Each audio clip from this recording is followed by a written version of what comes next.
아,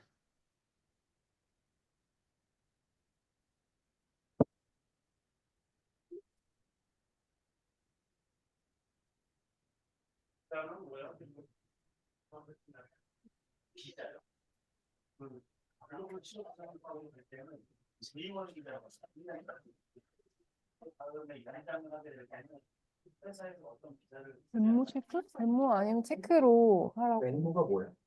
모르겠어요. 거기 무슨 이렇게 그 바코드 있잖아요. 그거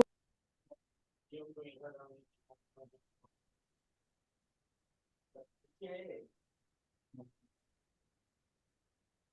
기본적으로 지점이 있더라도 지점을 별도 범위로 볼 수 있느냐 없느냐를 규정을 거쳐서 저희가 한 회사당 토탈에는 10명 이상 지원하지 말아라라는 지침을 줬거든요.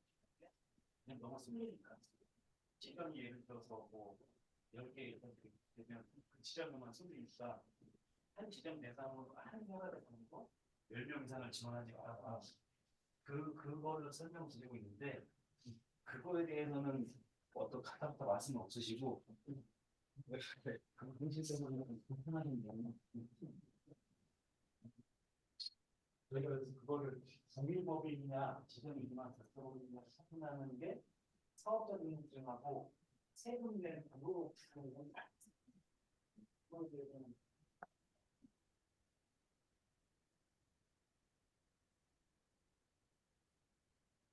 좀 우리가 수원적인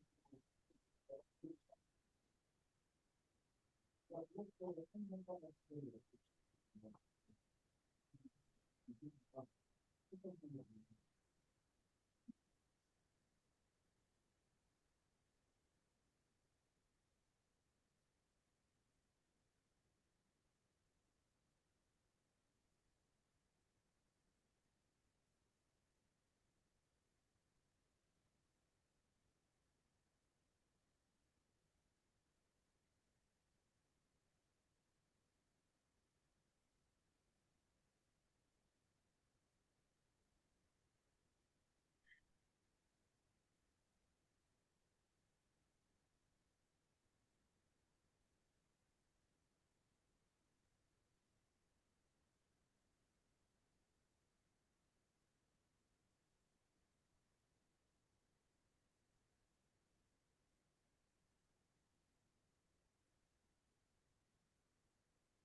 네, 안녕하세요, 여러분. 지금 속속들이 들어오고 있는 모습이 보이고 있습니다만, 저희 이 약속을 지키기 위해서, 미리 기다리신 분들을 위해서, 저희 2024년 옥타 LA에서 주관하는 무역 아카데미를 6시 정각에 시작하도록 하겠습니다. 안녕하세요, 여러분. 반갑습니다.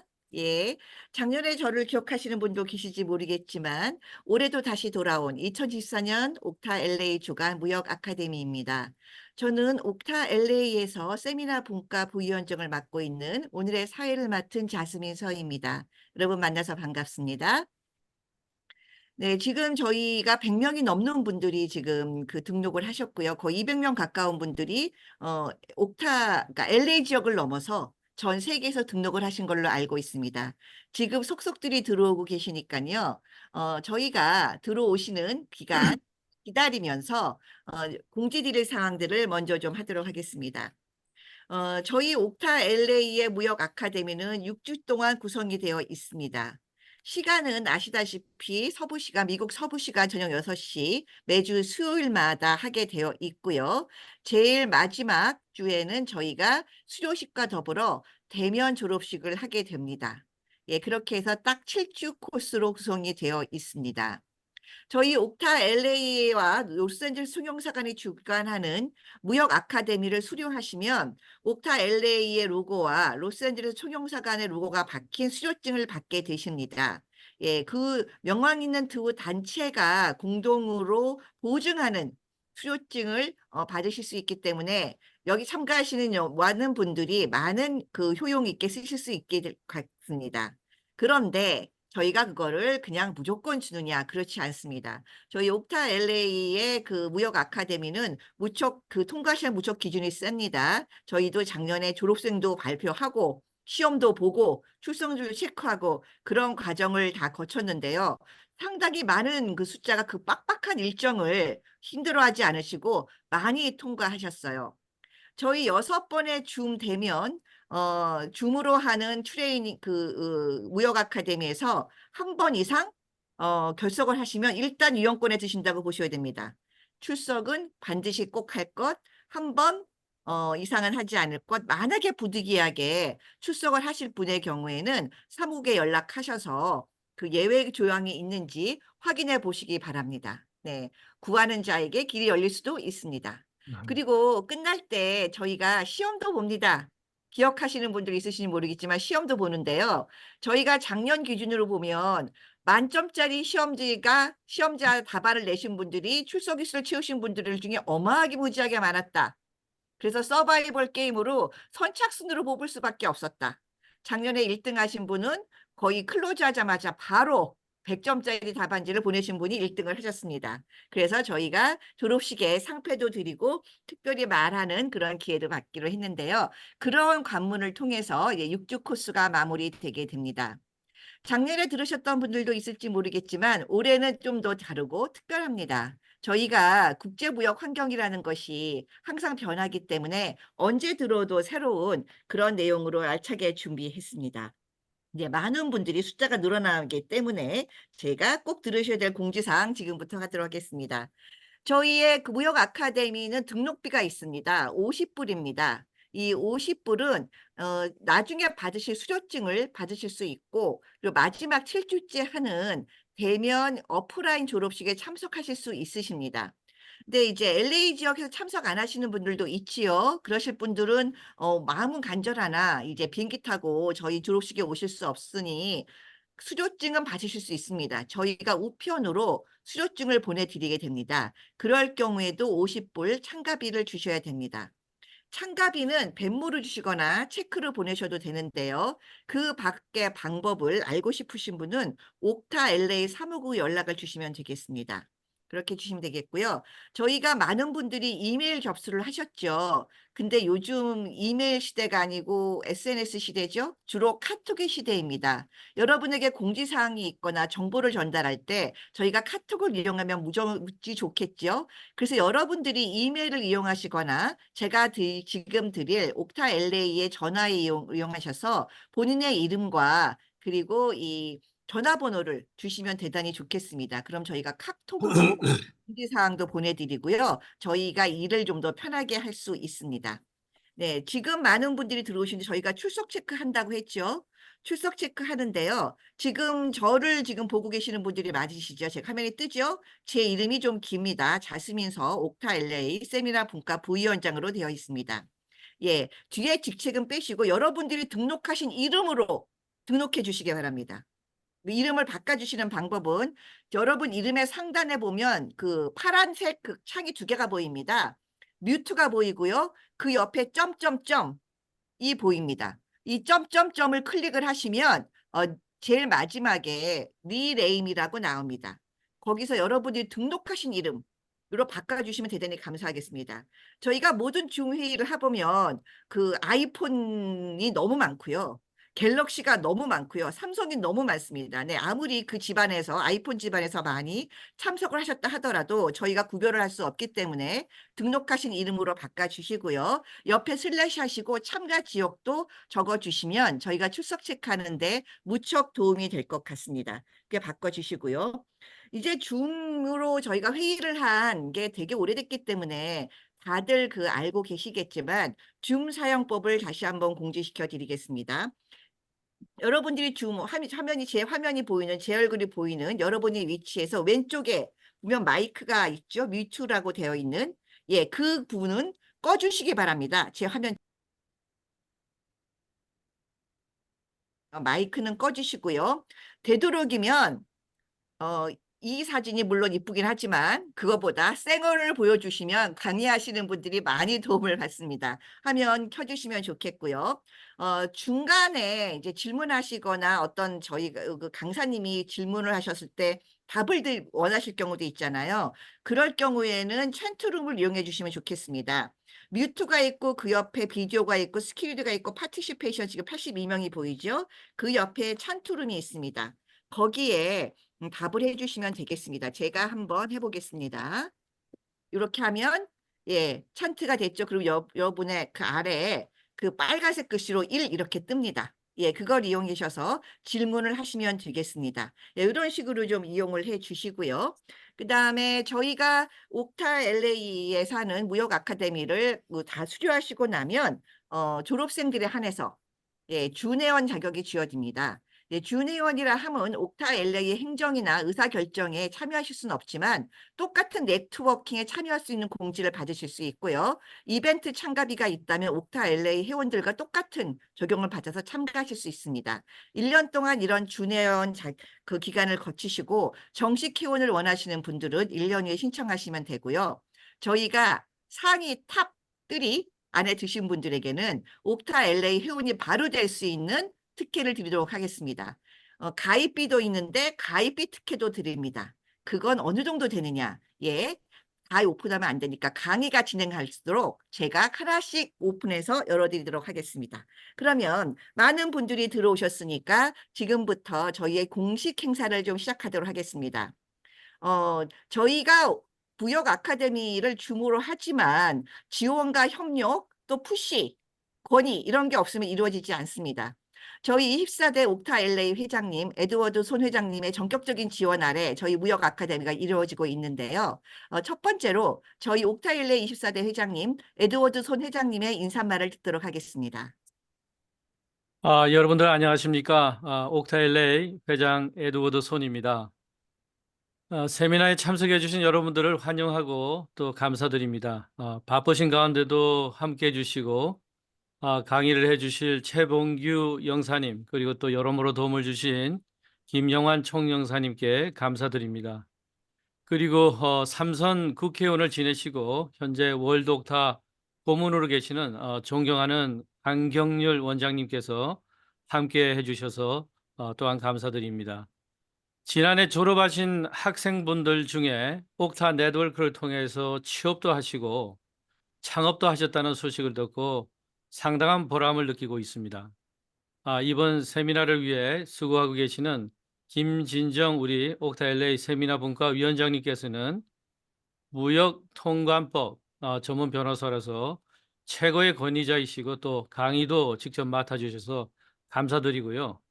서현옥 우리 부위원장님께서 홍보 및 진행을 도와주시고 계시는데 이분은 리타이어먼트 플랜 등 재정 전문가이셔서 돈을 많이 버시는 분들은 꼭 만나서 상담 받으시면 더 부자가 되실 겁니다. 우리 김진정 위원장님께서 이번에 그 무역 아카데미 졸업생들에게 무슨 혜택이 있어야 한다고 하셔서 아까 말씀드린 일부분 중에 이 수료하신 분들은 옥타일레 일반 회원으로 가입할 수 있는 자격을 드리고 나아가서는 현재 월드 옥타 70개국에 있는 약 3만여 회원들과 네트워킹 할 수 있는 기회를 만드실 수가 있습니다. 두 번째로는 아까 그 수석과 차석 졸업생들에게는 사실 연 회비가 500불인데 그 받지 말아 달라고 하셔서 그렇게 하기로 했습니다. 그것도 물론 개근상도 있습니다. 여러분들이 되실 것 같아서 그 부분은 졸업식 때 말씀드리겠습니다. 무역에 종사하거나 관심 있는 분들을 위해서 앞으로 6주 동안 무역에 꼭 필요한 내용을 교육하고 자료도 또 제공하신다고 하니 분명히 졸업자들에게 활발한 무역 네트워크에 참여할 수 있는 통로를 열어주는 기회가 될 것으로 확신합니다. 여러분 수고 많으시고 감사드립니다. 네, 감사합니다, 회장님. 예, 저희 그 무역 아카데미는 공동 주체입니다. 그 옥타 LA 하고요. 주 로스앤젤레스 대한민국 총영사관이 공동 주최하고 있습니다. 그래서 로스앤젤레스 총영사관을 대표하셔서 최봉구 영사님이 나오셔서 또 간단한 인사말 해주시도록 하겠습니다. 네, 안녕하세요. 주 로스앤젤레스 총영사관에서 근무하고 있는 최봉규 영사라고 합니다. 이런 의미 있는 행사에 같이 조인을 해가지고 일을 할 수 있게 해주신 이제 에드워드 손 회장님 그리고 김진정 위원장님 대단히 감사드린다는 말씀 드립니다. 그리고 작년에도 이 무역 아카데미 제가 같이 진행을 했었는데 여러 행사장에서 제가 진행한 강의를 들었다, 무역 아카데미 정말 좋았다 이런 얘기를 해주시는 분을 많이 만나 봤었습니다. 그만큼 보람됐었고 그렇기 때문에 올해도 같이 조인을 해서 일을 하고 저 또한 강의를 또 2주 뒤에 이제 부목분류 및 FTA 절세 전략에 관련해서 말씀을 드릴 예정입니다.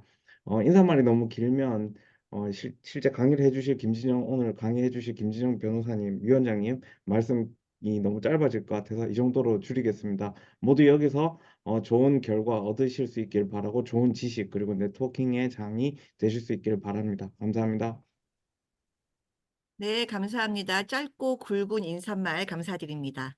네, 오늘 특별히 그 대륙을 넘어 한국에서 저희 그 무역 아카데미를 축하해주기 위해서 안경률 국제통상전략연구원장님이 오셨습니다. 월드 옥타 그 고문이시고요. 그리고 지금 한국 시간 아침 시간인데도 불구하고 저희에게 그 격려해 주시려고 오셨습니다. 네, 안경률 연구원장님. 네, 반갑습니다. 사실 제가 이런 줌 회의에 참석을 잘 안 하는데 우리 옥타 가족들 중에서 가장 체계적이고 또 현장에 맞는 그런 강의를 준비를 해가지고 이렇게 옥타 아카데미를 개설한 LA 지부 손 회장님 그리고 김진정 변호사님이 주축이 되어서 하시는 행사 정말 진심으로 축하드리고 앞으로 이런 줌 뜻있는 의미 있는 줌 회의가 우리 옥타 가족 전체한테 좀 파급이 되도록 LA에서 좀 선도를 해주셨으면 대단히 고맙겠다는 말씀드리고 그런 면에서 저희도 소위 이제 줌 강의를 할 때 필요한 저희 연구원에 자문위원이 많습니다만은 그 자문위원들 또는 사계 좀 지식 전문성이 있는 분들을 많이 모셔서 여러분의 옥타 줌 회의를 도와드릴까 그렇게 생각하고 있습니다. 함께 해주셔서 감사드리고 이렇게 열심히 하시는 모든 회원 여러분, 가족 여러분 꼭 성공하시기 바랍니다. 감사합니다. 네, 감사합니다. 예. 저희가 일사불란하게 오늘의 메인 코스로 넘어가도록 하겠습니다. 네. 첫 번째 강의인데요. 저희 옥타 LA가 이 6주에 이 대단한 이 강의를 할 수 있었던 이유는 이분이 없으셨으면 가능하지 않았습니다. 예, 저희 옥타 LA의 큰 자산이고요. 그 다음에 모든 그 무역법이라든가 해상법의 강사 1순위로 꼽히시는 분입니다. LA 그 지역에서는 아니면 정 캘리포니아 지역에서.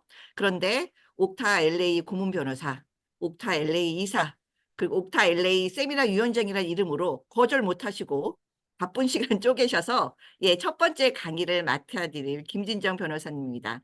저희 김진정 변호사님으로는 말씀드릴 건 더 설명이 필요 없고요.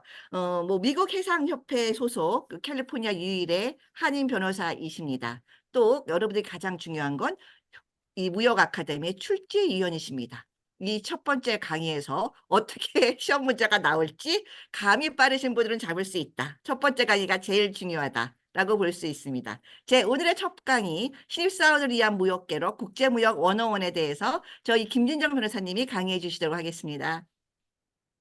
네, 감사합니다. 김진정 변호사입니다. 오늘 특별히 많이 참석해 주신 분들, 여러분들에게 감사드리고, 또 회장님, 또 이사장님, 우리 최병규 형사님, 특별히 또 멀리 한국에서 또 우리, 참여해 주신 월드 옥타 국제무역 전략연구원장님이시고, 우리 삼선 의원을 지내신 우리 특별히 안경률 원장님께도 감사를 드립니다.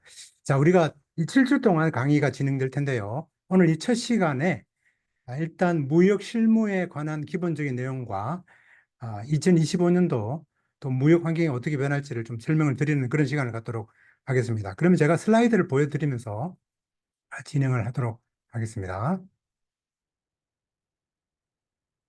세이사님 슬라이드 나오죠? 오케이.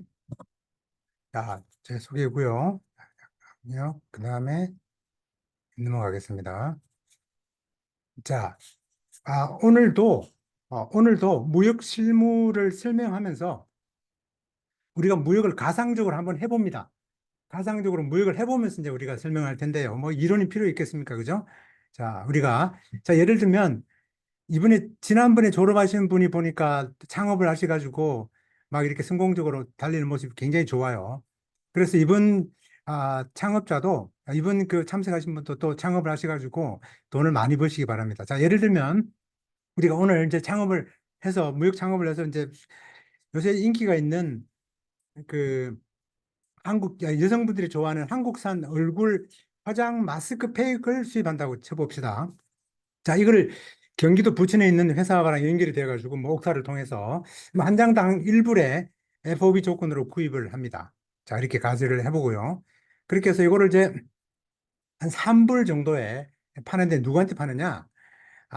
이 CBS 가보면 실질적으로 이게 굉장히 많이 이런 그 얼굴 팩들이 나와 있어요. 이제 이렇게 한번 예를 들면 이제 CBS는 4.75불에 팔겠지만 리테일 프라이스로 요거를 이제 3불 정도로 우리가 구입을 해서 하는 그렇게 한번 예상을 한번 해보겠습니다. 자, 그럼 그렇게 보면 계산상으로 10만 장을 구입한다고 치면 3불 판매값 마이너스 1불 구매가 수입가 하면 2불 남죠. 우리 한 장당 2불이 남습니다. 세이사님. 자, 그러면 10만 장을 하면 20만 불이 나옵니다. 그죠? 원타임 딜에서 컨테이너 하나 실었는데 20만 불, not bad. 그죠? 굉장히 좋습니다. 그래서 이렇게 세일즈 프로핏을 남깁니다. 자, 그러면 이렇게 실제로 무역을 했을 때 우리가 필요한 사항이 뭘까? 무역 처음 하시는 분들이 이런 것들을 한번 짚어보겠습니다. 우리가 이런 옥타 행사에 참여해서 이런 판매하시는 공장 있는 분을 만나고 또 우리가 알고 있는 미국에서는 CBS를 판매할 수 있는 게 생겼다. 자, 그랬을 때 우리가 뭐가 필요할까요? 이런 걸 하나씩 연구를 해보도록 하겠습니다. What I need to know. 뭐가 필요할까? 자, 첫 번째 우리가 이 제품에 대해서 정말 필요한가 이런 마켓 디맨드가 있었겠죠? CBS에서 가보니까 엄청나게 이걸 많이 팔더라. 좋은 가격으로 좋은 제품이 있는데 그렇게 해서 한번 팔아보는 것이죠. 그러면 이제 중요한 것은 우리가 한국에 있는 공장하고 계약서를 맺겠죠. 굉장히 중요합니다. 이제 계약을 맺지 않고 대충 하시는 그런 일은 안 일어나야 되고 우리가 소위 말하는 미키 마우스 컨트랙이라고 그러죠. 적당하게 그렇게 하시면 안 되고 이 계약서에 중요한 내용들이 있는데요. 이런 국제 간의 계약서가 이게 적용이 되려면 두 가지 조건이 필요한데 하나는 가격이고 하나는 이 퀀티티입니다. 프라이스 앤 퀀티티가 중요하고 그 두 개만 들어가 있으면 계약으로 된다고 볼 수 있는데 그 위에 중요한 요건들이 이 델리버리 텀입니다. 아무리 물건이 좋고 값이 싸도 이 운송을 잘 해주지 않으면 의미가 없다는 거죠. 화물 인도 조건, 그 다음에 페이먼트 텀, 지불 조건을 포함하고 있죠. 자, 그 다음에 내가 이 화장품 팩을 얼굴 마스크를 수입할 때 관세가 얼마인지를 알 필요가 있다는 거죠. 그렇게 해서 절세할 방법을 확인을 하고 그냥 생각 없이 그냥 물류회사에다가 맡기면 안 된다는 것이죠. 본인이 알아야 된다는 것입니다. 자, 그 다음에 중요한 얘기가 자, 이 제품을 내가 수입할 때 수입하는 제품이 라이센스나 퍼밋이나 혹은 다른 보고의 의무가 있는지를 확인해야 된다는 것이죠. 그렇지 않고 잘못 그렇게 했다가 20만 불을 이익을 보려고 10만 개를 10만 불치 샀다가 낭패를 보는 수가 있습니다. 이 제품이 화물이 억류를 당하거나 관세청에 의해서 예를 들면 제품을 릴리즈를 안 하게 되면 아주 막판에 당혹한 일이 생기는 거죠. 자, 이러한 일이 없도록 하기 위해서 우리가 수입하는 이런 프로세스를 좀 이해할 필요가 있는데요. 이 수입 프로세스를 한번 살펴보겠습니다. 자, 인포 프로세스를 보겠습니다. 보면 자, 이 매뉴팩처러가 부천에 있는 우리 얼굴 마스크 공장이라고 치자고요. 그럼 여기 이제 이 공장에서 직접 파는 경우도 있겠고 아니면 이 공장과 연결되는 어떤 사람이 또 있겠죠. 그리고 우리가 바이어입니다. 우리가 창업자입니다. 창업자가 이 CBS에서 오더를 받고 그리고 우리도 또 오더를 주죠. PO를 줍니다. 그렇게 해서 인보이스를 받고 조건에 따라서 이 셀러가 물류회사에다가 선적을 시켜주면 이렇게 화물이 들어와서 딜리버리를 하겠죠. 자, 이럴 때 우리가 카스텀 브로커를 통해서 이 관세를 내면서 일이 진행되는 것이죠. 자, 이렇게 인도되는 그림을 우리가 볼 수 있는데요. 자, 예를 들면 이렇습니다. 이 컨트랙이 한 장당 1불, 10만 장, 그리고 페이먼트 텀은 30일. 물건을 인도받고 난 다음에 30일이라고 치고, 그리고 화물 인도 조건을 FOB로 이렇게 설정을 했습니다. 자, 여기서 우리가 국제무역 계약서 관련해가지고 세 가지 중요한 서류가 있는데, 그것은 이 빌 오브 레이딩, 선화 정권이죠. 그리고 인보이스가 있겠고, 그리고 풀처스 오더가 있겠습니다. 자, 이게 제가 아까 출제 위원이라 그랬는데, 자, 출제 모든 강사님들의 강의를 제가 듣고 다 하나씩 뽑을 텐데요. 제가 특별히 중요하다 그러면 시험에 나온다는 뜻입니다. 그죠? 지금 이제 빌 오브 레이딩하고 인보이스 펄처스 오라가 굉장히 중요하다고 그랬습니다. 그죠? 자, 그러면 이 빌 오브 레이딩, 즉 선화증권은 뭐 하는 서류냐? 이 선화증권은 신화증권에 이런 의미가 있어요. 이게 신화증권의 예제입니다. 어떤 분이 다행히 이걸 공개해도 좋다고 제가 허락을 받고 공개를 하는데요. 여기 보면 선박에서 이름이 나와 있고 이런 디테일한 내용들이 나와 있죠. 이 선화증권은 이건 이제 커머셜 인보이스죠. 인보이스고 그 다음에 제가 보여드릴 그 패킹 리스트입니다. 그죠? 이 선화증권은 어떤 역할을 하냐면 이 선화증권은 일단 리고시블 다큐멘트입니다. 제가 이게 기록은 되어 있지 않은데 여러분들이 기억하시면 좋겠어요. 자, 리고시블 다큐멘트라는 일은 돈이나 마찬가지라는 뜻입니다. 이 선화증권으로다가 돈을 받을 수 있는 거죠. 은행에 가면. 그 다음에는 선박회사와의 계약일 수가 있고요. 그 다음에는 이 shiper가 화물을 선박회사에다 인도했다는 영수증이기도 합니다. 그러니까 세 가지의 용도가 있다 이런 뜻이죠.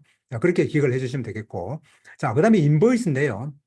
이 인보이스를 왜 그 흔한 인보이스를 여기다 적느냐라고 물어보시는 분이 계실 텐데 이 인보이스가 매우 중요합니다. 왜냐하면 인보이스를 이렇게 만드는데 보면 그 인보이스를 공장의 등록 번호라든지 나중에 설명할 품목 번호가 적혀 있는 것이 매우 중요합니다. 그래서 이런 서류들이 잘 규정에 맞게 적혀 있는 인보이스는 아무래도 통관 시 훨씬 더 문제가 될 확률이 적다라고 그렇게 이해를 하시면 될 것 같아요. 그렇게 이해를 해주시고 요 샘플은 FDA 식품인데요. FDA 등록 번호를 이렇게 잘 적었던 그런 샘플을 제가 보여드렸습니다. 자, 그 다음에 이 트레이드 텀을 제가 설명을 드릴 텐데 이 트레이드 텀은 제가 매번 이러한 강의를 할 때마다 이 트레이드 텀을 빼지 않는 이유가 있습니다. 왜냐하면은 이 트레이드 텀은 많은 분들이 잘 알고 있다고 생각하는데 무역을 오래 하신 분도 굉장히 잘못 알고 계시는 분들이 꽤 많으셔요. 그래서 요 트레이드 텀은 시험에 나옵니다. 확실히 나오기 때문에 이 트레이드 텀 지금까지 뭐 시작한 지 얼마 안 됐으니까 졸던 분은 안 계시겠지만 지금까지 졸았다면 지금 이렇게 일어나시면 되겠습니다. 자, 트레이드 텀 보겠습니다. 자, 이 트레이드 인코텀이라 그러죠. 인코텀은 세자로 되어 있는 일종의 코드죠. 그래서 뭐를 얘기하느냐면은 수입자와 수출자 간의 화물 운송에 관한 비용과 책임에 관해서 규정을 하고 있습니다. 자, 주로 계약서 안에 삽입되는 경우가 많죠.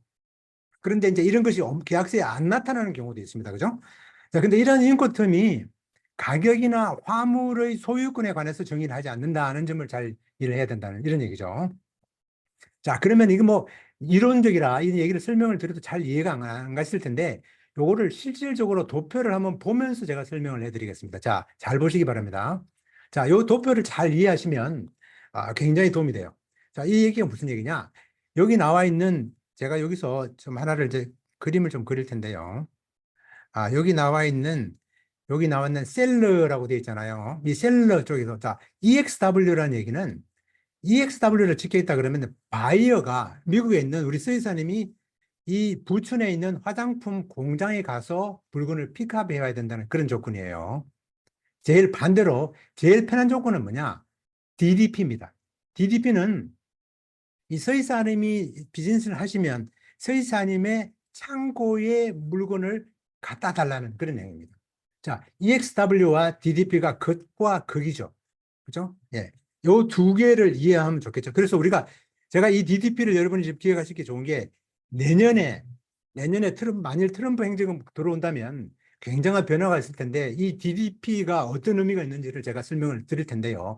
이 텀 중에서 EXW와 DDP는 메모라이즈를 하셔야 되고요. 그 다음에 이제 우리가 이제 여러 가지 뭐 용어들을 많이 있는데 우리가 잘 알고 있는 FOB는 대부분 다 아시는 것 같아요. 영어로 Free on Board, 즉 셀러가 공짜로 여기다가 배에다가 선적을 해주는 거죠. 셀러의 비용으로. 그렇죠? 선적할 때까지 모든 경비를 셀러가 부담한다는 조건입니다. 또 다른 여러 가지 조건이 있겠지만 이 해상 운송을 사용할 때는 FOB, FAS 요건 시험이 나옵니다. 자, 네 가지가 있는데요. FAS, FOB, 그리고 CFR, CIF 이 네 가지는 해상으로 운송할 때만 사용되는 조건이다라고 이렇게 이해를 하시면 되겠습니다. 그 외에 DDP 같은 경우는 해상으로 이용할 때 사용될 수 있고 또는 항공으로 운용할 때도 사용할 수 있다라고 이렇게 이해를 하시면 되겠습니다. 자, 이렇게 해서 여러 가지 조건이 있고 뭐 FOB 아시고 CIF, CFR 다 알고 계십니다. 일반적으로는. 자, 이렇게 해서 우리가 요 디테일한 바이어와 셀러, 즉 엑스포르와 임포르의 책임 관계는 이 도표가 나와 있습니다. 이 도표를 보면 금방 이해를 할 수 있겠죠. 책임 관계가 나와 있습니다. 그죠?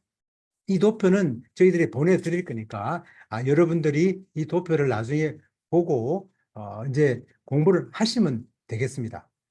자, 그러면 이렇게 해도 잘 이게 머리에 팍 들어오지 않기 때문에 실무 테스트를 한번 해보면서 우리가 문제를 풀어보면서 하겠습니다. 자, 우리가 아까 제가 말씀드렸지만 우리 서 이사님이 이 화장품, 코스메틱 페이스 팩을 수입해다가 어디다 팔아요? CVS에다가 팝니다. 그렇죠? 20만 벌을 목적으로 목표를 하고 있는데요. 자, 운송 조건을 이제 거래를 하면서 공장에다가 직접 픽업하는 EXW가 있고 부천에 직접 가셔야 되겠죠. 트럭을 보내야 되겠죠.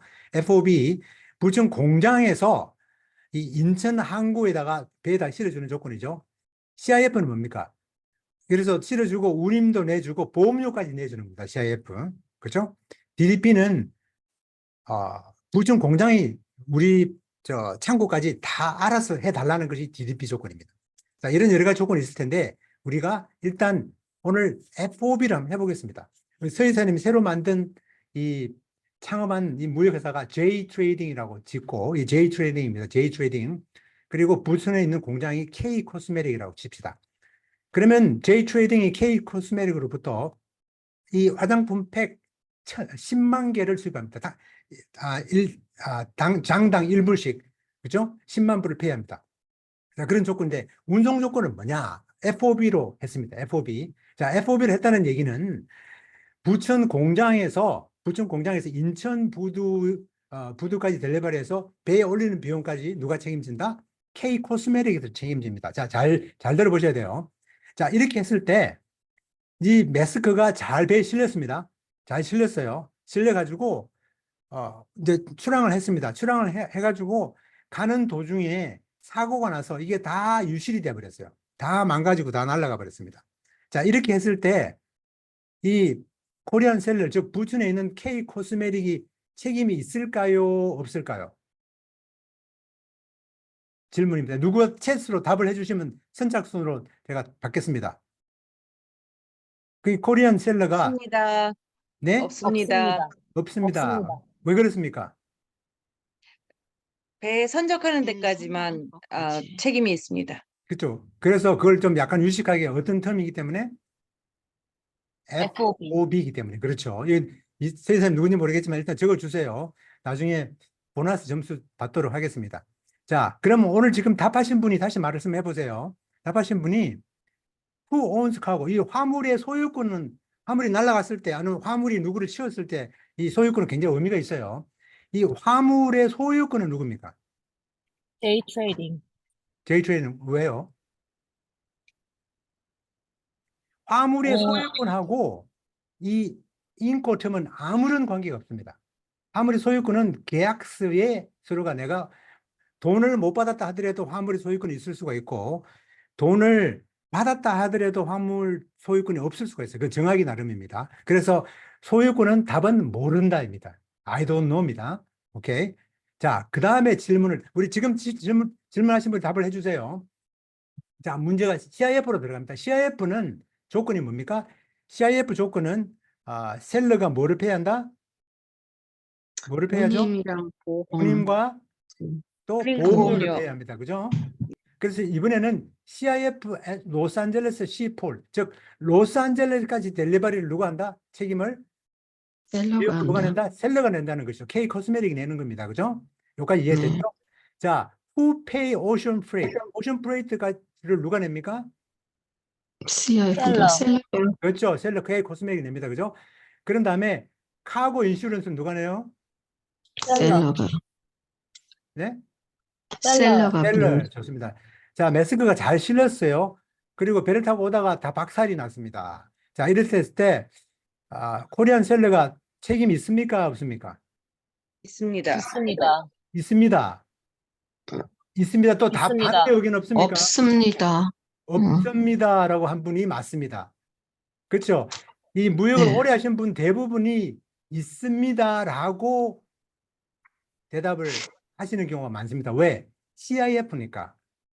왜냐하면은 로스앤젤레스까지 비용을 내고 보험료도 냈기 때문에 책임이 있습니다라고 생각할 경우가 많은데 실제로 인코텀은 그렇지 않습니다. 인코텀은 심지어 CIF를 하더라도 선적하게 되면 이런 리스크에 대한 그런 책임이 시프트가 됩니다. 그 순간부터. 그러니까 상당히 좀 우리가 생각하는 것도 좀 달라요. 자, 이 얘기는 무슨 얘기냐? 이런 사건이 벌어졌을 때 바이어가 자, 보험이 있으면 보험회사에다가 누가 통화해야 된다? 바이어가 통화해야 된다는 거죠. 그렇죠? 선박회사 소송을 누가 해야 된다? 바이어가 해야 된다. 첼러는 책임이 없다는 겁니다.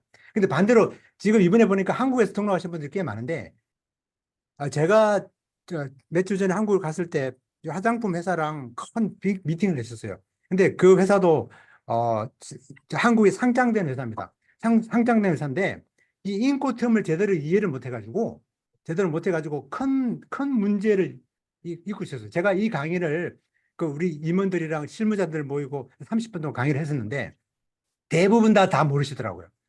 대부분 다 모르셨어요. 왜냐하면은 실질적으로 화장품이 배를 타고 가다가 색깔이 바뀌었어. 색깔이 바뀌어서 어마어마한 데미지를 일으켰습니다. 데미지를 일으켰는데 자, 그러면 이 책임이 누구한테 있습니까? 바이어에게 있어요. 왜냐하면은 선적하는 순간에 셀러 책임이 끝나는 거예요. 근데 셀러는 자기들이 책임이 있는 줄 알고 계속 물려다니다가 엄청난 피해를 봤다는 얘기죠. 그래서 제가 이 클리어하게 얘기 드렸는데 이걸 잘 이해하셔야 되고 이거는 굉장히 시험에 나올 확률이 굉장히 높다고 봐야 되겠죠. 자, 그런 다음에 자, 이제 운송 조건을 이해했으니까 관세 즉 세금에 관한 얘기를 좀 해보겠는데요. 수입 상품을 미국 정부 이 세관에 통관할 때 몇 가지 단계가 있습니다. 일단 4단계 과정으로 이해하시면 되는데 이 제품이 미국으로 들어오기 전에 해야 되는 단계들이 있어요. 배가 선적되기 24시간 이전에 관세청에다가 서류를 우리가 보내야 되겠죠. 그걸 우리가 ISF라고 그러고 서류를 보내죠. 그런 다음에 이제 입항하기 전에 식품인 경우에는 FDA에다가 보고를 하죠. 그렇게 해서 입항이 되고 그리고 검사를 합니다. 세관에서. 그리고 나서 이제 포스트 엔트리라고 그래서 통관하고 난 다음에 그렇게 해야 될 일들이 있습니다. 자, 그렇게 해서 이제 이런 여러 가지 항구들 들어오는데 미국은 한 300개 정도의 항구가 있어요. 에어포트, 시포트 다 합쳐가지고. 그리고 난 다음에 이제 이게 뭐냐면 이게 엔트리 스몰이라 해가지고 우리가 수입하는 이런 제품을 신고하는 그런 양식인데요. 이 양식으로 세금을 즉 관세를 내게 됩니다. 관세를 자진 납부를 하게 된다는 것이죠. 근데 수입 상품을 신고할 때 가급적이면 관세를 적게 납부할 수 있도록 하는 것이 필요한 거죠. 근데 재밌는 것은 뭐냐면은 일반 우리가 세금이랑 달리 이 수입 관세는 즉 세금은 수입 상품에 대한 관세가 품목마다 다르고 같은 제품이라도 품목 분류에 따라서 다르다는 것이 이게 좀 약간 묘미가 있어요. 자, 이 얘기가 무슨 얘기냐? 이 차에 붙이는 핸드폰 꽂이, 이 핸드폰 꽂이를 잠깐 제가 예를 들어 보겠는데요. 예를 들어보면 이걸 분류를 어떻게 하느냐에 따라서 관세가 어마어마하게 차이가 납니다. 어마어마하게 차이 나요. 그래서 이 관세가 어마어마하게 차이 나는 이 관세를 이게 절약을 하기 위해서 굉장히 이 품목 분류가 중요합니다. 그래서 이 품목 분류는 다다음 주 우리 최병규 영사님께서 강의를 심층적으로 해 주실 것입니다. 자, 그렇게 이해를 하시면 되고요. 아까 제가 여러분들 수입 전에 체크리스트 중에서 제가 또 뭐 라이센스나 뭐 퍼밋이나 고지 의무가 있는 것을 체크해야 된다고 말씀드렸는데 그런 것들에 대해서 설명을 드리고 자, 그다음에 이제 그 원산지를 좀 이해하면 좋은데 왜냐하면 원산지에 따라서 또 많이 관세가 다르기 때문입니다. 자, 그렇게 해서 이해를 해주시면 되겠고요. 이런 품목 분류를 하는 것을 우리가 다다음 주에 심층적으로 공부를 하도록 하겠습니다. 자, 그 다음에는 이 품목별로 제가 아까 말씀드린 뭐 라이센스나 또는 여러 가지 필요한 이런 필요한 고지 의무가 있다 그랬는데요. 제가 지난주에 실제 케이스입니다. 제가 고객은 물론 공개를 할 수 없지만 실제 케이스인데요. 이분이 이런 기계를 막 거의 한 20년 동안 수입을 했습니다. 아무런 문제 없이 수입했었습니다. 근데 지난주에 모 정부기관, 이런 의약품 관리 기관, 이런 마약 그런 관계되는 기관에서 연락이 왔습니다. 연락이 와서 그 제품을 좀 구경을 내가 좀 해야 되겠다고. 약간 문제가 생기는 그런 생겼어요. 예를 들면 이렇게 우리가 전혀 모르는 아무런 이상이 없는 것 같은데도 문제가 있는 거죠. 왜 그러냐면은 미국은 이 부서가 굉장히 많아요. 굉장히 부서가 많아가지고 이 부서에서 자기 고유의 다 이런 규정을 가지고 있기 때문에 이 독특한 이 규정에 따라 내가 수입하는 데 제한이 있는지, 아까 우리가 그 서희사님이 수입하시겠다고 했던 그 화장품 얼굴 팩은 어떤 기관인가 관련이 있겠습니까? FDA랑 관련이 있습니다. 그러면 FDA 문제가 없는지를 살펴볼 필요가 있겠다는 거죠. 이런 난리지를 많이 가지고 있으면 다른 사람보다 훨씬 무역하는 사람으로서 경쟁력이 많다는 거죠. CBS랑 딜을 할 때도 그렇죠. 그렇게 해서 뭐 USDA, FDA, 뭐 DEA, CPA, EPA 굉장히 많은 기관에서 이런 규정이 있는데 이걸 다 오늘 공부를 할 수 없으니까 이런 공부도 우리 마지막 주에 또 공부를 하도록 하겠습니다. 우리가 보통 이걸 비관세 장벽이라고 하는데요. 한국 또는 다른 나라에서 경험하지 못하는 경우가 흔한데 이런 내용을 우리가 나중에 또 6주차에 설명을 드리겠고, 한 가지 예를 들어보면 식품을 수입할 때는 미국 식약청 규정, 즉 오바마 행정부 때 만들어진 이 식품안전현대화법, 그 법 자체가 모든 수입품을 불량식품으로 간주하는 그런 아주 독특한 법인데요. 그래서 우리가 매우 불공평해 보이지만 이런 규정들을 이해할 필요가 있다는 것이죠. 자, 아무튼 여러분들이 수입하는 이 품목에 따라 이 특수 규정에 대해서 또 알아두시면 같은 제품을 수입해도 여러분들이 큰 경쟁력이 있다는 말씀을 드립니다. 자, 이렇게 해서 제가 수입을 할 때 필요한 내용들을 좀 간략하게 전체 우리 이 6주간의 강의 과정을 전체를 다 제가 이렇게 좀 한꺼번에 좀 서머리하는 겸으로 해서 보여드렸는데요. 아까 말한 이 관청, 이 여러 가지 관청 중에서 관세청에서 제품을 가져왔는데 제가 작년에 제가 보여드렸던 그 슬라이드였는데 그 이 IP 문제로 생겨가지고 또 수입이 또 보류가 되고, 요새 특별히 아마존에다가 올리시는 분들은 특별히 이런 IP 문제에 대해서 굉장히 많이 알고 있지 않으면 굉장히 당혹한 일을 당한다는 것이죠. 그런 것들을 우리가 그 다음 주에 또 설명을 우리가 해드릴 것입니다. 자, 이러한 이제 무역하는 방법들을 우리가 다 배웠습니다. 자, 방법을 다 배웠는데, 자, 이번에는 우리가 또 어떤 것을 우리가 공부를 하겠냐면은, 좀 무역 환경을 한번 보겠습니다. 아무리 우리가 내용을 잘 알아도, 자, 이 무역 환경을 잘 파악해서 이 트렌드를 이해하는 게 참 필요합니다. 그래서 우리가 보통 보면 트렌드에 뒤져가지고 회사가 잘 나가는 회사들이 망하는 경우가 상당히 많잖아요. 그래서 이번에 우리가 이거를 한번 공부를 해보도록 하겠는데요. 무역 환경 변화라는 제목으로 제가 조금 설명을 드리겠는데, 이건 작년에 없던 내용입니다. 특별히 최근에 트럼프 행정부가 다시 집권을 할 경우에 무역 환경이 어떻게 변화할 것인가에 대한 관심들이 많기 때문에 여기에 대한 설명을 좀 드리고, 우리가 지금 추구하는 이 무역 강이랑 어떻게 연결되는지를 제가 설명을 드리겠습니다. 제가 이게 아까 DDP라는 말씀을 드렸는데 이 인코텀하고도 굉장히 관련이 많습니다.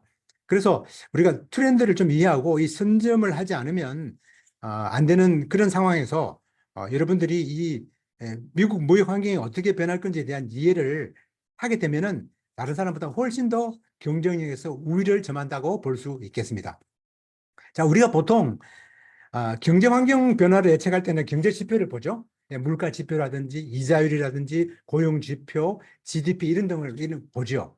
근데 무역 환경을 근데 이런 경제 지표들은 굉장히 업앤다운하고 또 월가 사는 얘기가 오늘 다르고 또 어제 다르고 굉장히 좀 우리가 그런 변동성의 시대에 살고 있는데, 무역 환경을 예측하는 것은 이제 경제 지표는 당연히 보겠지만 그 외 무역 물동량을 보는 이런 무역 지표를 봅니다.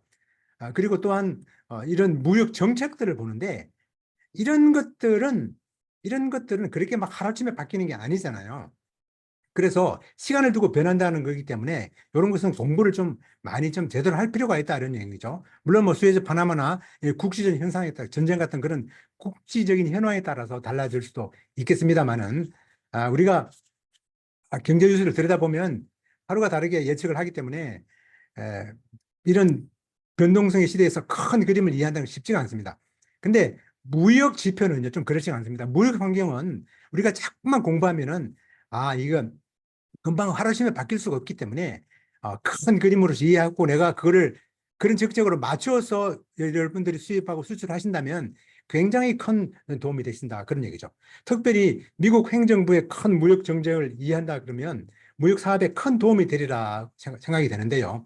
자, 그럼 일단 무역 지표를 한번 살펴보겠습니다. 이 미국 무역량의 변화 추이를 보면 먼저 팬데믹 때 한번 왕창 이렇게 드랍됐다가 그다음에 이렇게 정가한 추세에 있는 것을 우리가 알고 그리고 팬데믹 끝날 쯤에 과매수를 했죠.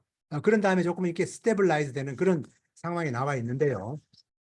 조금 안정이 됐다고 볼 수 있습니다. 약간 슬로우 다운하는 그런 느낌이 있고 또 미국 국가별 무역을 이렇게 국가별로 이렇게 한번 보면 중국이 줄고 베트남과 멕시코가 부상하고 있다는 걸 정말 알 수 있고요.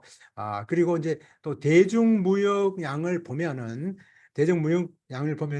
적자는 여전하고 그러나 중국 물량은 굉장히 드라마틱하게 떨어지고 있다는 얘기를 우리가 알 수 있겠습니다. 자, 많은 분들이 트럼프 전직 대통령이 다시 대통령이 한다고 얘기를 많이 하고 있습니다. 실제로 과연 그런지 정치적으로는 제가 모르겠지만 선거는 모르겠지만 만약 트럼프가 재집권을 확률이 있어서 트럼프 행정부의 무역 정책을 살펴본다면 우리가 어떻게 해야 되는지를 제가 좀 클리어하게 말씀을 드리겠습니다. 자, 2024년 11월 때 대통령 선거가 있습니다. 그죠? 자, 있는데요. 바이든 정부 정책은 제가 시간을 허비하지 않겠습니다. 왜냐하면 여러분들이 대부분 잘 알고 계시고 그렇기 때문에 바이든이 다시 이겨 들어가면 let's finish job. 바이든이 하던 것을 계속 할 겁니다. 그죠? 근데 만약 트럼프 대통령이 진짜로 집권을 하게 된다 그러면 얘기가 상당히 달라지는데요. 자, 아메리카 퍼스트라는 이 단어가 어디서 나왔냐면 사실은 이 아메리카 퍼스트라는 단어가 제가 이게 여러분 보이시는지 모르겠는데 이 책자에 이 No Trade is Free라는 책자에서 나오는 얘기인데 자, 요 얘기를 제가 좀 해보겠습니다. 이 트럼프의 통상 정책을 이해하려면 트럼프 전 대통령이 2016년도에 선거 후보자 시절의 얘기를 보면 굉장히 이해를 많이 할 수 있습니다. 그때 뭐라 그랬냐면 2016년도에 제가 2016년 이후부터 거의 지금까지 매년 이 트럼프에 대한 얘기를 했었는데요. TPP를 폐기한다 그랬고 그리고 강력한 무역 협상가 임명한다 그랬고 가능한 모든 수단을 동원해 가지고 외국의 불법 무역 행위를 감시한다 그랬습니다. 특별히 중국 나프타 폐지하고 재협상한다 그랬고 중국 환율 조작국, 중국 불법 보조금 전부 다 보면 대부분 중국 때리기였습니다. 왜? 그 당시에 80%의 국민들이 공화당은 더 많았고요. 거의 80%의 국민들이 중국을 디스페이블, 즉 선호하지 않았습니다. 즉 그렇기 때문에 중국 때리기를 해야 선거에 당선될 수 있다는 그런 정책이었죠. 자, 근데 미국이 이런 통상 관련해 가지고요. 외국 그 국가들을 규제할 수 있는 규제 수단이 있는데 미국을 한 12가지가 있습니다. 12가지의 이런 저는 통상법이 있는데 그 중에서 트럼프 행정부 때 이 301조라는 것을 내세워 가지고 관세를 부과했고요. 232조라는 것을 해서 관세를 부과했습니다. 자, 그렇게 해서 이제 많은 뭐 중국 때리기를 했었는데 트럼프 행정부의 통상 정책을 이해하기 위해서는 사실 이 통상 정책을 트럼프가 만들었겠습니까? 아닙니다. 그 트럼프 대통령이 어떻게 해서 이런 통상 정책이 나온지에 대해서 설명을 드리겠는데 제가 나중에 또 그 어떤 책을 하나 소개하겠지만 이 트럼프 행정부 당시의 통상 관련 주요 인물이 4분입니다. 이 로하스 장관이 상무부 장관이죠. 그리고 그다음에 이 문우친 장관, 이 문우친 재무부 장관은 최근에 틱톡을 뭐 구입하겠다고 그렇게 나섰던 분이죠. 그다음에 피를 나바로 UC 얼바인 대학 교수였고, 그리고 중국을 악마라고 규정하는 그런 이불로 표시하는 그런 분인데 아주 아주 강경한 초강경적이죠. 강경론자가 이 트럼프 행정부 시절에 그런 무역 보좌관으로 있었고, 지금 제가 말씀드린 이 로버트 아이즈라는 통상부 장관 얘기를 제가 할 텐데요. 이 네 분들이 관련이 있었고, 그래서 지금 이제 제가 좀 이 통상부 장관에 대한 얘기를 좀 할 텐데, 이분은 통상법 변호사입니다. 통상법 변호사고, 이 소위 말하는 그 러스트 벨트 지역에서 출신, 자기 그 부친이 아마 그 닥터였던 것 같아요. 의사 아들이었는데, 아무튼 그 지역 사람인데, 이 어릴 때부터 이 밥돌 그 국회의원의 그 보좌관을부터 시작해서 내근 행정부 때부터 일을 좀 했었고, 그리고 이 사람이 지금 그 주장하는 내용들이 이 책에 나와 있습니다. 이 책에 나와 있는데, 이 책은요, 트럼프 무역 정책을 이해하려 그러면 거의 필독서에 가깝습니다. 가깝고, 이 책을 이런 이제 많이 카피를 하다가 새로운 그 이기 집권을 하는 준비하는 팀에다가 나눠주고 있는 그럴 정도로 굉장히 이슈가 있는 그런 책들인데요. 이 책을 내용을 읽어보면, 이 책을 사실 제가 오늘도 가지고 왔는데, 굉장히 책 자체는 굉장히 허접해요. 한 310페이지 정도 되는 책인데, 이 책을 내용이 보면 이분이 WTO를 그 당시에 반대했던 사람입니다. WTO라는 걸 괜히 쓸데없이, 왜냐하면 이 프리 트레이드라는 것이 프리 트레이드가 아니라는 거죠. 왜냐하면 프리 트레이드라는 것은 우리가 보통 보면 한미 뭐 FTA 뭐 해가지고 어쩌고저쩌고 얘기를 하는데, 진짜 한미 FTA도 마찬가지고, FTA는요 그 미국이 유리한 게 아니라 미국 밖의 나라들이 유리합니다. 실질적으로 뜯어보면 그 내용들을 이 책에 보면 이런 나와 있어요. 이 212페이지 보면 이 40년 동안 미국 행정부에서 이 중국을 진짜로 이렇게 챌린지한 사람은 트럼프밖에 없었다, 그렇게 얘기합니다. 굉장히 이제 그런 얘기를 많이 할 정도로 굉장히 아무튼 트럼프 전직 대통령이 가지고 있던 그 사상들이 여기서 다 나왔다고 보시면 되고, 이분이 트럼프의 어떤 정신적인 스승, 즉 뭐 중국말로 하면은 사부라고 보시면 돼요. 그 통상 정책에 나오는 그 월딩 자체가 여기서 다 나왔습니다. 그러니까 심지어 아메리카 퍼스트라는 단어가 이 책에 나오는데, 나프타도 도시락 사가면서 말렸던 사람이 이 사람이에요. 프리 트레이드 어그리먼트도 그거는 아무짝에 쓸모없는 것이다.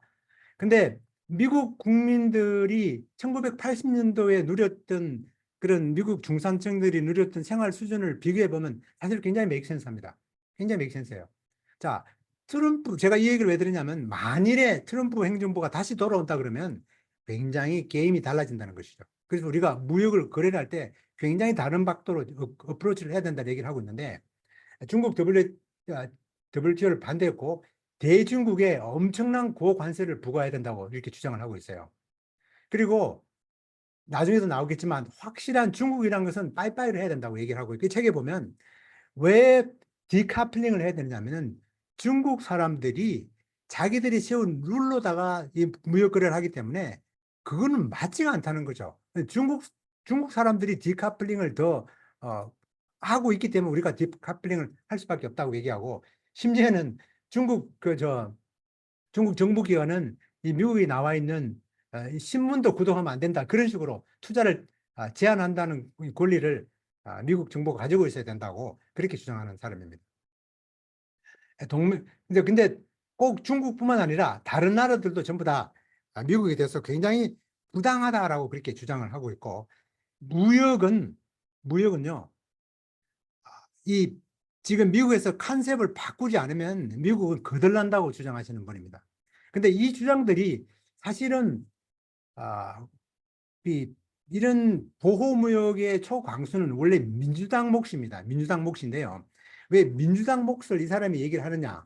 왜냐하면 이 사람이 그런 사조를 갖고 있었기 때문인데요.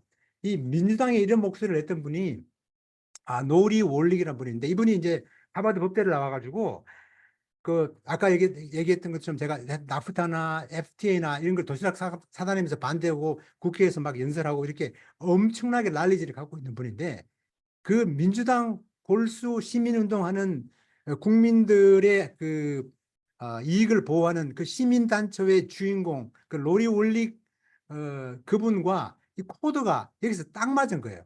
그러니까 지금 로버트 라이트아이즈가 주장하는 이런 논리들이, 무역에 관한 논리들이 초당적으로 지지를 받는 거죠. 자, 만일 트럼프 행정부가 다시 돌아온다 하더라도 이 무역 기조는 그 민주당에서 크게 반대할 수 없다는 내용입니다. 제 포인트가. 그렇기 때문에 실질적으로 이런 것들이 굉장히 실질적으로 일어날 수 있다는 얘기를 제가 좀 말씀을 드리는 것이고요. 이 책을 한번 읽어보면 이 책에 상당히 그 책이 한 320페이지, 310페이지 정도 되는데 주로 중국 내용이에요. 중국 내용이 125페이지가 중국 내용을 하고 있고, 그 다음에 한국에 관한 얘기가 딸랑 한 5페이지 반 정도 나옵니다. 한국 페이지를 읽어보면 한국 얘기는 무슨 얘기를 하냐면은, 여러분 미국 자동차 중에서 제일 잘 팔린 자동차가 뭡니까? 서해사는 제일 잘 팔린 자동차가, 미국 국민들이 제일 좋아하는 차가 픽업 트럭입니다. 픽업 트럭. 그래서 픽업 트럭 때문에 일론 머스크도 그 사이버 트럭 만들고 뭐 리비안인가 그것도 만들잖아요. 이 픽업 트럭은 미국의 어떤 그 자동차 회사들의 그 수입의 어떤 그 보고거든요.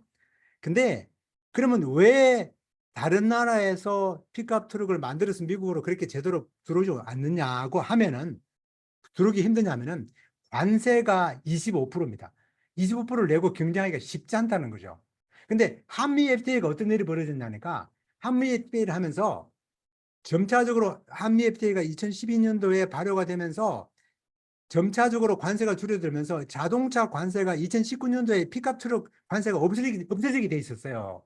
근데 이 내용이 이제 트럼프를 펌프질한 거예요. 이분이 그 한미 FTA 없애라. 예? 완전히 개정하지 않으면 없애버리라고 얘기해서 트럼프가 진짜 없애려고 그랬다고 이 책에 나와 있어요.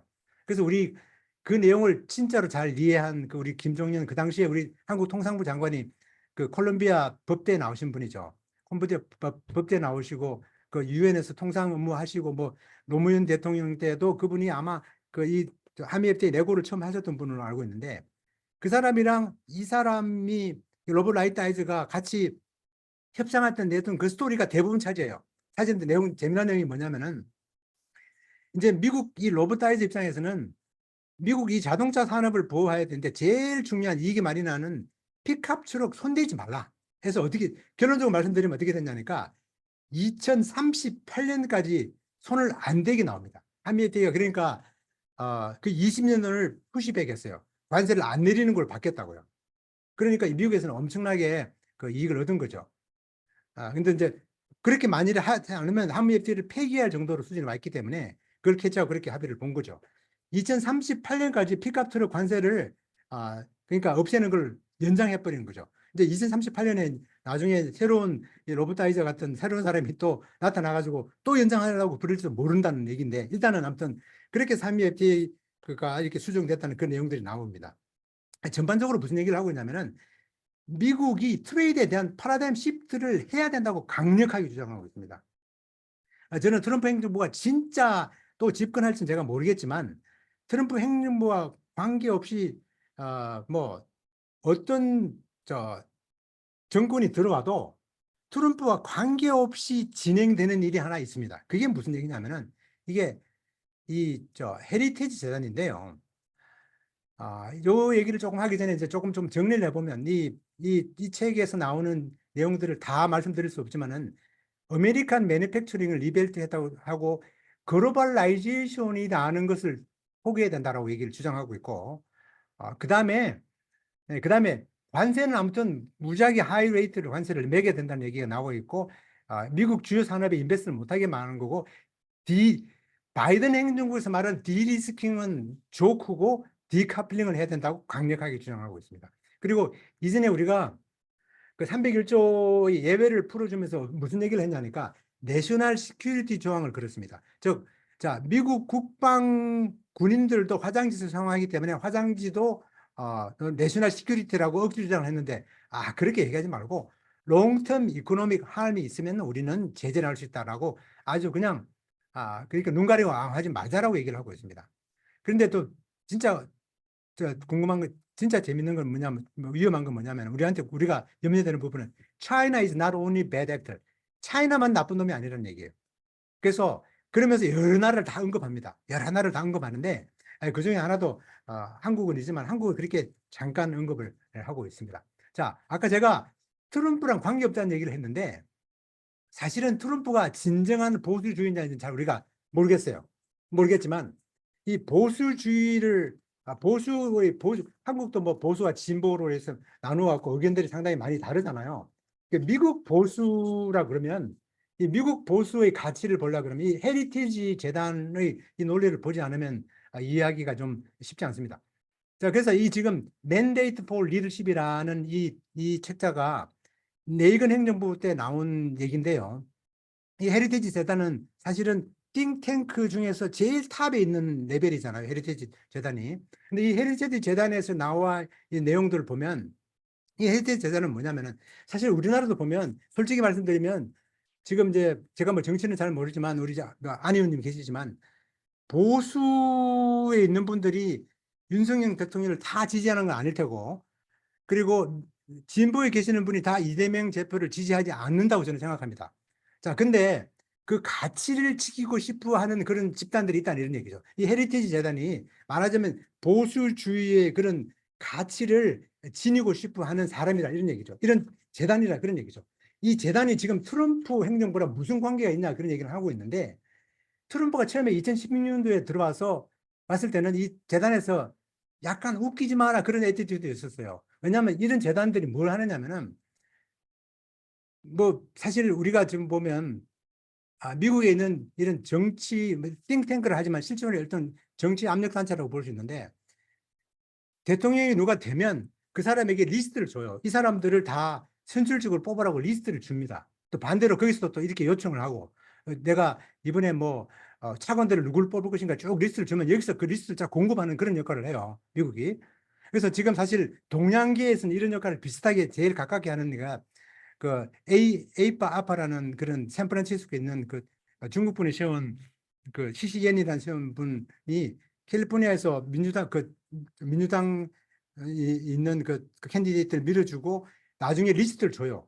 그 나중에 당첨되면은 이 사람을 여기다가 앉히세요라고 리스트를 줍니다. 똑같아요. 이 헤리티지 재단에서 엄청나게 리스트를 주는데 트럼프 대통령이 처음에 나왔을 때는 이걸 조크로 생각했다가 지지를 하지 않는데 나중에 트럼프가 당선되고 나서부터 이제 생각을 해보는 거죠. 그렇게 해서 그 당시에 트럼프 대통령이 사실 본인도 트럼프 대통령이 사실 뭐 된다고 생각 안 했을 수도 있기 때문에 굉장히 놀랐죠.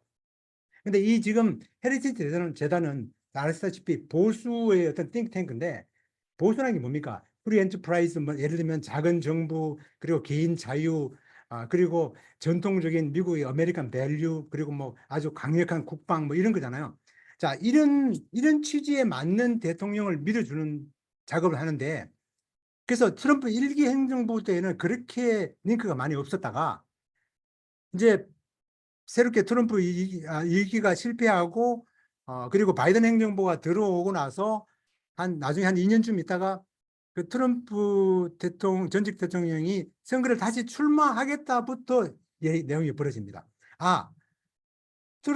이제 그러니까 결국은 무슨 얘기냐면은 이 보수 집단의 띵탱크가 트럼프가 안 되더라도 트럼프를 이용하는 것이고 예를 들면 트럼프도 이 보수 집단의 띵탱크를 이용하는 서로가 윈윈하는 그런 게임이죠. 그런데 여기 나와 있는 내용들을 보면 굉장히 무시무시한 내용들이 많이 나옵니다. 자, 이 내용들을 제가 좀 소개할 텐데 이 내용들을 보면요. 2016년하고 2024년은 토를 다른 게임이다. 왜냐하면은 그 당시는 헤리티지에서 스포트를 하지 않았는데 지금은 엄청난 스포트를 하고 있고요. 이 아메리칸 모먼트라는 재집권을 준비하는 교육 훈련 프로그램을 하고 있습니다. 우리가 지금 옥타에서 지금 무역 아카데미를 하잖아요. 이 아메리칸 모먼트라는 여러분들 혹시 구글 해보시면 나오는데 나중에 재집권하게 되면 이런 보수 성향, 즉 보수의 가치를 지닌 사람들이 공부를 해가지고 이 요직에 확 동시에 앉도록 준비를 하고 있습니다. 자, 트럼프 대통령이 굉장히 위험한 발언을 하는데 그 위험한 발언을 유튜브 같은 찾아보면 이런 말을 합니다. Only one day. Let me have one day dictatorship. 이런 얘기를 많이 해요.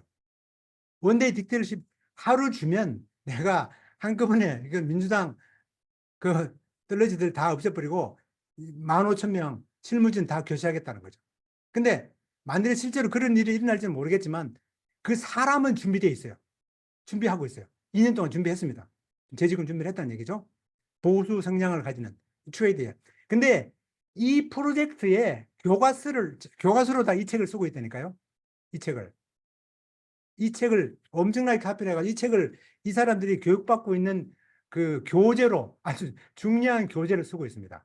그러니 만일에 진짜 트럼프가 재집권 된다 그러면 이 책에 나온 내용들을 우리가 공부 안 하면 무역에 실패할 수가 있다는 이런 얘기입니다. 이런 얘기를 제가 드리는 거고요. 자, 크게도 이게 중요한 게 뭐냐면은 뭐 사실 남부나 이런 이런 남부나 이 뭐죠 이런 갈프 에리아에 있는 복음주의 그런 그런 데서 중수부에서 이렇게 막 뭐라 그러죠? 기독교 그 보수주의들이 트럼프를 지지하잖아요. 그 사람들은 이 일자리가 외국 기업에 뺏겼는데 트럼프가 God made Trump 이렇게 주장을 해요. 그럴 정도입니다. 굉장히 그럴 정도인데 그래서 옛날하고 다른데 여기 내용이 보면 굉장히 중요한 말 하는데 무역 정책이 모든 정책의 핵심입니다. 이 무역 정책을 잘 해야 미국 국민들이 1980년대 제가 미국 처음 왔을 때 그때 보면 미국 중요 가정들이 그냥 평범한 직장에 하는데도 다 베케이션 가고 잘 살았어요. 굉장히 잘 살았는데 지금 백인들 뭐 그냥 일반 어느 곳에 가봐도 진짜 제대로 잘 산다는 생각이 들지가 않는다 이런 얘기죠. 그래서 그 레이건 시절로 다시 돌아가겠다는 강력한 의지가 있습니다.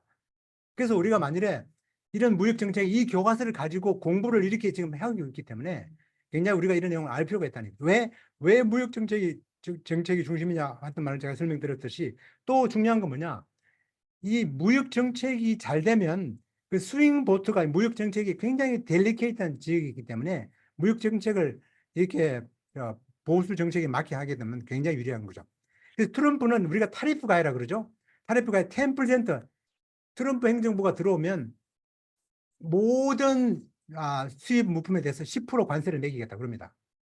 그리고 이 10대, 60대, 100은 뭐냐면은 60%는 중국, 이 100%는 자동차에 매기겠다고 얘기를 하고 있어요. 자, 그러니까 잘 봐야 된다고요. 우리가 보통 자동차라 그러면 그 부품까지 들어가는 거거든요. 물론 이렇게 되면 뭐 엄청난 인플레이 일어날 수 있고 저압이 엄청나게 날아가는 통계가 나와 있습니다. 진짜 그렇게 할지 모르겠지만 그래서 여기 주장하는 것은 중국뿐만 아니라 동맹국에도 해당이 된다 이런 얘기죠. 자, 이런 얘기를 하고 있습니다. 그러니까 우리가 굉장히 심각하게 좀 받아들일 필요가 있지 않느냐라는 게 제가 좀 주장하는 바고요. 자, 정책으로 좀 요약을 해보겠습니다. 제가 이제 시간이 다 됐기 때문에 미국 우선 대외 정책을 하는 건 확실하고요. 경제 민족주의입니다. 그죠? 중국 의존도, 중국을 디카플링 한다 그래서 중국 더 이상 필요 없다 할 정도로 굉장히 디카플링. 물론 중국이 절대 필요 없지는 않지만은 굉장히 중국이랑 맞짱을 그냥 공평하게 하겠다는 거죠. 공평. 그래야지 미국 중산층이 그냥 평범한 직장을 다녀도 내가 옛날처럼 먹고 사는데 지장이 없는 거죠. 휴가도 가고 애들 학교도 보내고 눈치 안 보고 그죠? 그리고 무역 적자를 줄이기 위해서 공세적인 보호무역 정책을 유지하겠다. 즉 이 노 트레이디드 풀이라는 책에 보면 이 사람들이 그 치적이 나와 있습니다. 4년 동안 무역 적자를 어떻게 초창기에 사실은 무역 적자를 줄이지 못했는데 나중 후반부에 무역 적자를 줄입니다. 그 무역 적자를 어떻게 줄인 얘기가 그 소위 말하는 그 위너 스토리, 그 위닝 스토리가 나오고 있는데요.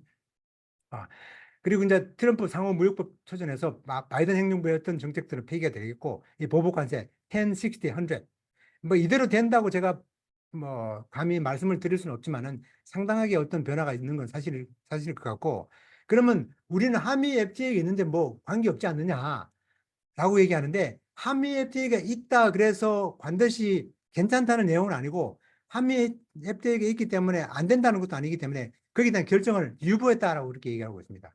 뭐 그리고 여기 보면요, 이분이 한국이랑 얘기하면서 이 사우스 코리아에 관한 얘기를 하면서 굉장히 재미있는 얘기를 하나 했는데 제가 이거를 그대로 한번 읽어드릴게요. Unlike his predecessor, President Trump meant what he said. 자, 이분은 트럼프 대통령이 말하면 진짜 한다라고 얘기를 이 책에서 했어요. 뭐 제가 얼마만큼 정치인 기업들이 하는 그 스피치가 그대로 하는지 공략을 하는지 모르겠지만 이분은 그렇게 철떡같이 믿고 이 책에 이렇게 나와 있어요. 근데 이 책을 교과서로 쓴다는 데 얘기가 우리가 알아야 될 필요가 있다는 얘기죠. 뭐 이 말을 이 책을 동의하든 안 하든 간에 그렇죠.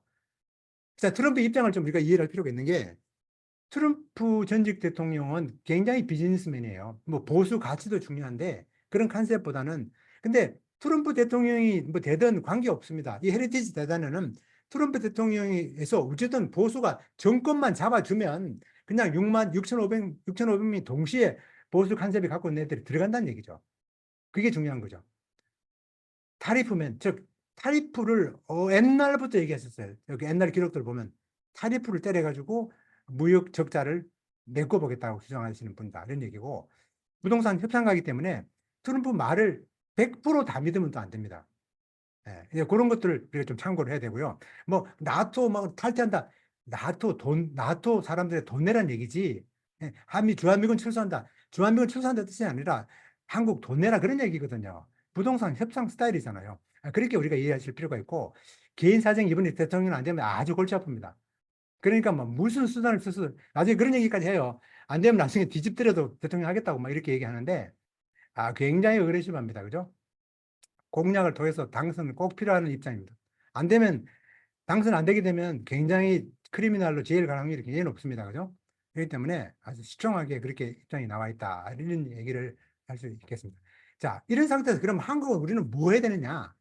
특별히 한국 기업들은 원산지 증명을 굉장히 중요하게 생각해야 되는데 자, 그 다음 행정부 때는 이게 굉장히 중요한 화두로 떠오를 텐데 그냥 원산지 증명 만드는 거 아니에요. 절대 아닙니다. 그거는 그냥 피스 페이퍼 아무것도 아니에요. 실질적으로 이 제품이 어디서 만들어지는지가 굉장히 중요한데 합법적으로 원산지를 유의한 쪽으로 만드는 게 굉장히 필요해요. 이걸 우리가 연결 공정이라 그러죠. 또는 타립 엔지니어링이 그러는데 이렇게 해서 관세가 유리하도록 우리가 무역을 할 필요가 있어요. 굉장히 무역을 할 필요가 있고 생산 기조가 디카플링으로 가는 마당이기 때문에 난 차이니즈 컨트리를 고려한 것이 굉장히 의미가 있다고 봐지고 shipping term, 즉 DDP로 하게 되면 우리가 굉장히 수입자가 유리해질 수 있기 때문에 그런 점을 감안하시고 다큐멘트 할 때도 항상 이 다큐멘트가 잘 일치가 될 수 있도록 하고 요 얘기를 제가 좀 하고 싶은데 요새 많은 저기가 이 섹션 321조 이 섹션 321조는 뭐냐면은 800불 이하짜리는 관세가 없습니다. 관세가 없는데 이거를 요새 뭐 알리익스프레스나 뭐 샤인이나 좀 테문과 이렇게 와서 융단 폭격을 미국이 하고 있는데 뭐 한국도 비슷하다 그래요. 근데 800불짜리는 관세가 없기 때문에 이 사람들이 어떻게 하느냐면 이걸 스몰핑이라 그러죠. 그러니까 자기가 8,000불어치를 우리가 수입을 할 때 800불짜리 이하를 가지고 10개를 하는 거예요. 예를 들면 우리가 이제 우리가 10만 불을 한국을 송금하고 싶은데 10,000불 이상 송금을 하게 되면 은행에 탁 캐칭이 되잖아요. 국세청에서 본단 말이에요. 그래서 9,000불, 오늘 9,000불, 내일 9,000불, 그 다음에 9,000불. 그렇게 사기치는 거를 우리 머니 론더링 하는 거를 스몰핑 한다고. 이 스몰핑은 게임 용어잖아요. 똑같아요. 이 스몰핑이라는 용어를 관세청에서 지금 하기 시작했습니다. 하기 시작해서 이 얘기가, 여기 책에도 나와요. 손보겠다 그랬어요. 손보겠다. 자, 이게 스몰핑은 머니 론더링을 하게 되면은 이거는 형사 처벌되는 대상이에요. 똑같아요. 이 관세청에서 이 스몰핑, 소위 말해서 301조 800불 이하짜리로 그냥 수입을 의도적으로 관세를 피하기 위해서 하는 사람 잡겠다는 거예요. 잡으면 이거는 감옥 가는 겁니다. 예를 들면 의도적으로 했을 때는 그렇게 세개하겠다는 얘기죠. 물론 뭐 워낙 많기 때문에 실질적으로 찾아내기는 엄청 힘들겠지만 이익에 관한 특별히 법안이나 새로운 것들이 나타난다고 저는 보고 있습니다. 그래서 조심을 하셔야 되고 한국 기업들이 제가 이제 한국 기업들이 좀 해야 될 일을 약간 말씀드렸는데 제가 사실은 금년에만 해도 우리 한국 철강이나 알루미늄 제품 관련 한국 대기업들을 많이 리프레젠트를 했는데 이런 문제를 가지고 이 원산지 관련 문제를 많이 얘기를 했었는데 이제는 우리가 상품 하나 만들면 그게 원재료가 어디서 사오는지를 인포로가 알아야 됩니다. 인포로가 모르게 되면 낭패를 당하게 돼요. 굉장히 낭패를 당하게 됩니다. 그래서 건축 자재든 자동차 부품이든 한국 식품이든 한국 화장품이든 간에 인그리디언트들이 중국에서 오는지 안 오는지를 굉장히 유심히 볼 필요가 있어요. 제가 이 얘기를 하나만 하고 마치겠습니다. 이게 트레이드 조입니다. 이 트레이드 조는 사실은 이 식품 판매를 하시는 분이 트레이드 보에 입점됐다 그러면 게임 끝이잖아요. 그러면 뭐 엄청난 거죠. 사실 CJ 푸드가 미국에서 성공한 이유 중에 하나가 이 트레이드 조에다가 만두를 잘 파는 거거든요. 만두를 잘 파는 건데 우리 애들 어떤 제가 아시는 어떤 그 혼자 사시는 그 여자분이 그러셨어요. 자기가 이 트레이드 조에 나오는 만두 먹고 만두 가지고 애들 키웠대요. 바쁘니까. 이 트레이드 조가 굉장히 디스크리미네이션 한다고 되게 막 여론에도 몰매를 맞고 그런 적이 있었는데 중국 인그리디언트를 사용합니다. 중국 인그리디언트 들어가 있으면 받지를 않습니다.